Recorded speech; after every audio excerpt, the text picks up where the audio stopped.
자, 이번에는 또 섹터 전략으로 바로 넘어가 봐야 될 것 같은데 저희가 빠르게 이제 세분해가지고 넘어가는 거니까 정현민 차장의 오늘 섹터와 그다음에 그 전략 어떻게 정해왔는지 확인해 볼까요?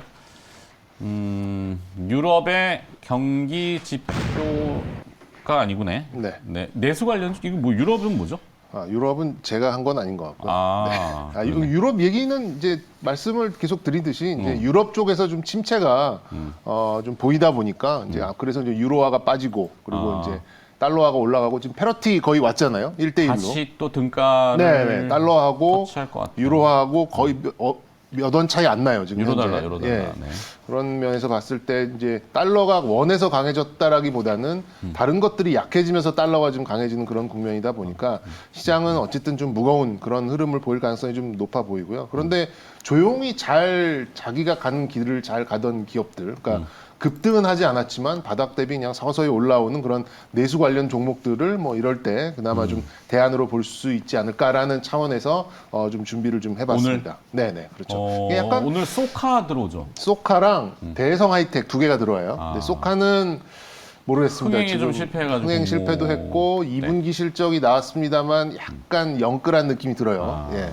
그리고 대성 하이텍은 좀 흥행에 성공도 했고 최근 시류와 맞는 또 사업부가 있고 해서 잘하면은 또 싸거든요. 9,000원에 했기 때문에 관심이 좀 많이. 그런데도 내수 쪽을 보시겠다. 그래도 내수 쪽. 뭐 종목으로 미리 말씀드리면 코웨이, 강원랜드 이런 종목들 조용히 지금 강세가 나오고 수급도 굉장히 좋고 네. 흐름도 좀 탄탄하게 올라오는 이제 그런 부분이 좀 있어서 글쎄 뭐 좀 이런 약세장에서는 좀 대안적인 뭐 그렇다고 오늘 전략이 없습니다 이렇게 말씀드릴 수는 없잖아요. 그래서 그렇죠. 이제 전체적인 흐름은 유럽발 약세가 가지고 온 약간 뭐랄까 신흥국들의 동반 약세 이렇게 좀 보시면 될 것 같고요.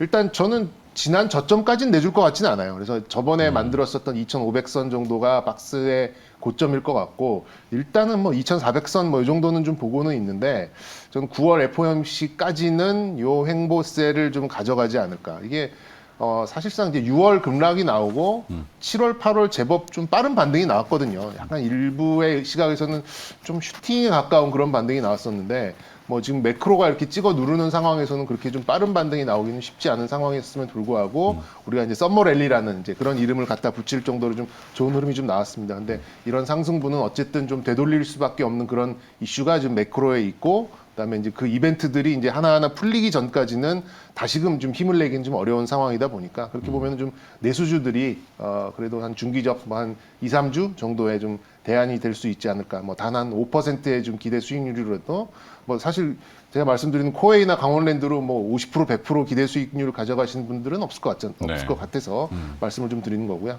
어쨌든 단기적으로는 뭐 달러와 에너지 가격에 대한 이제 그런 수혜주들 뭐 아까 이제 우리 그 시간외 강세 말씀드렸었는데 뭐 이런 비철 금속 그다음에 달러 강세 관련돼서 아까 우리 말씀드렸던 그 종합상사 뭐 이런 것들이 이제 좀 강세를 좀 볼 수 있겠고요. 상대적으로 좀 펀더멘탈 대비 반등폭이 좀 컸고 투자 심리에 좀 크게 좀 흔들리게 되는 뭐 바이오나 로봇 이런 것들은 조금 변동성이 클 수 있으니까요. 좀 주가 많이 빠진다고 이렇게 좀 혹해서 좀 사시는 경우는 좀 없었으면 좋겠다는 말씀 좀 드리고 싶습니다. 그래서 뭐 이렇게 좀 주저리 말씀을 좀 드렸습니다만 그래도 시장이 좀 어려운 가운데 자기 갈 길을 가고 있었고 앞으로도 갈 가능성이 높은 그런 좀 내수주 보시면 좋겠고요. 코웨이나 강원랜드 배당도 좋고 실적도 좋고 주가 그렇게 크게 부담 없는 이제 이런 내수주 대안으로 좀 보셨으면 좋겠다 이렇게 좀 요약드리겠습니다. 네. 자, 일단은 섹터 전략으로 내수 쪽을 오히려 이건 저점 매수 이렇게 하는 게 맞죠? 이게 또 저점도 아니에요 보면은 바닥 대비는 좀 올라왔기 올라와서? 때문에 네. 오늘 뭐 동시효과도 나쁘지 않네요 두 종목 모두. 알겠습니다. 근데 뭐 강원랜드하고 코웨이, 예. 선택은 없고. 뭐 두 개 다 해도 무리는 없습니다. 알겠습니다. 비슷합니다 두 개. 자, 지금 화면에 또 보이겠지만 헤르메스 스탁의 하창원 본부장이 김행 매니저하고 바톤 터치해 주셨습니다. 어서 오세요. 네, 안녕하십니까. 네. 자, 하창원 본부장은 그 섹터 전략 어떻게 전해 오셨는지 또 화면 보죠. 계속 그 이슈가 되고 있는 이상기후 또 식량, 곡물, 그렇죠. 농업 관련주 다시 네. 또 들썩일 수 있죠.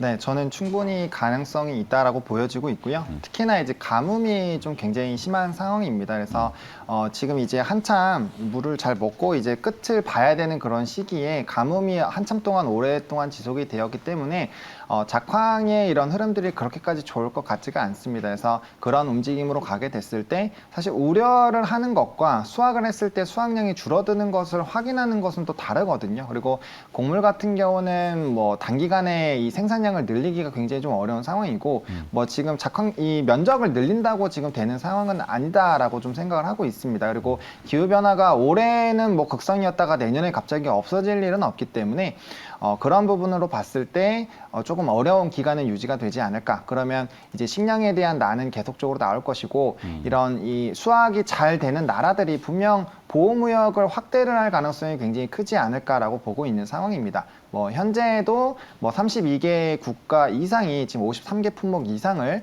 좀 수출 제한을 하거나 물량을 좀 금지를 하거나 이런 움직임들이 있는 상황인데 만약에 작황의 상황이 굉장히 좀 어렵고 곡창지대로 불렸던 우크라이나 같은 경우는 지금 뭐 수확량이 절반이 되나 이런 얘기가 지금 나오고 있거든요. 그래서 그런 부분들을 이제 확인하는 과정에서 분명 우려는 확대가 될 것이다. 그리고 이제 지난 6월 지표로 좀 보게 됐을 때 전 세계 뭐 곡물이나 농업 관련된 가격 지수가 좀 큰 폭으로 전월 대비 상승을 하는 흐름들이 나타나고 있거든요.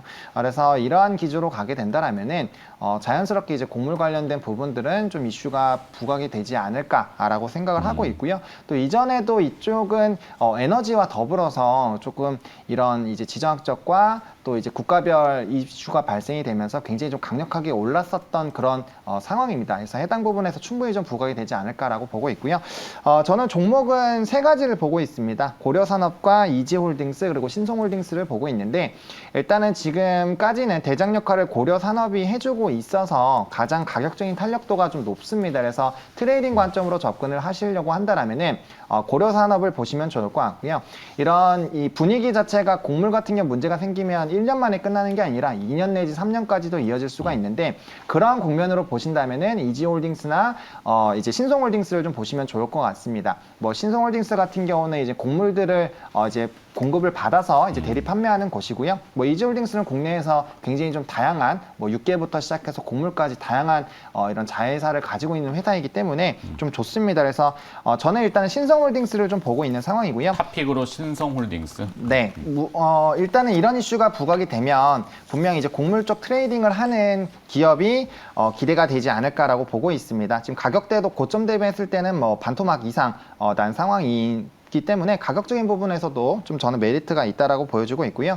일단은 10,000원까지 분할 매수로 하셔도 충분히 뭐 가격적인 부분에서는 괜찮지 않을까라고 보고 있는 상황이고 1차적인 목표가를 16,500원으로 좀 제시를 드리겠습니다. 이전에는 15,000원 좀 말씀을 드렸는데 지금 가뭄이나 이런 뉴스들을 조금 잘 살펴보시면 충분히 그 이상도 좀 가능하다라고 보여주고 있거든요. 다만 윗부분에 매물대가 있기 때문에 그 가격 정도 오면은 한 번 정도는 좀 가격 조정 이후에 움직이지 않을까라고 보고 있어서 1차 목표가 16,500원 제시드리도록 하겠고 지금 이제 흐름이 지나면 지날수록 이런 작황과 에너지 쪽에 대한 이슈는 강해지지 않을까라고 보고 있습니다. 그래서 손절은 너무 급하게 하실 필요 없고 8,800원만 이탈되지 않으면 가격적인 이런 강력한 매물대 하단 부분이기 때문에 이 라인 깨지지 않으면 충분히 지켜보셔도 괜찮은 상황이다라고 정리를 드리겠습니다. 네.